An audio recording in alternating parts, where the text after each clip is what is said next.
Jolly mood. ஒரு ஊரில் ஒரு விவசாயி இருந்தார். அவர் தன்னுடைய தோட்டத்தில் பீட்ரூட் விளைச்சல் செய்தார்.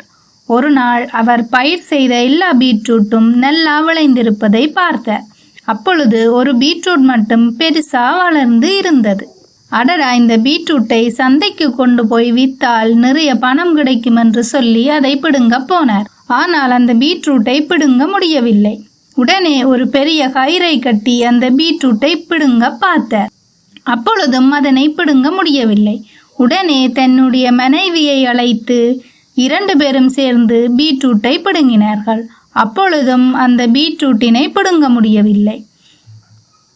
பின்பு தன்னுடைய மகனை சேர்த்து அந்த பீட்ரூட்டை பிடுங்க முயற்சி செய்தார். அப்பொழுதும் அந்த பீட்ரூட்டை பிடுங்க முடியவில்லை.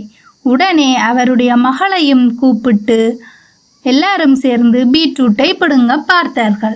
அப்பொழுதும் அந்த பீட்ரூட்டை பிடுங்க முடியவில்லை.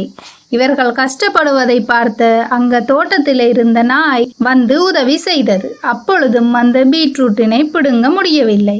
அங்கே இருந்த பூனையும் சேர்ந்து அவர்களுக்கு உதவி செய்தது. அப்பொழுதுதான் அந்த பீட்ரூட் வெளியே வந்தது. உடனே அந்த பூனை மேல பிரியமாக இருந்த அந்த வீட்டு பொண்ணு சொன்னா, பாத்தீங்களா, உங்க யாராலையும் முடியாததை என் செல்லக்குட்டி வந்ததும் செய்துட்டு என்று சொன்னாள்.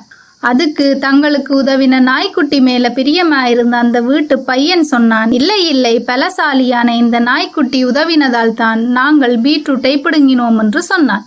அதுக்கு அந்த விவசாயி சொன்னார், யாரோட முயற்சியினாலையும் இந்த பீட்ரூட்டை பிடுங்க முடியவில்லை.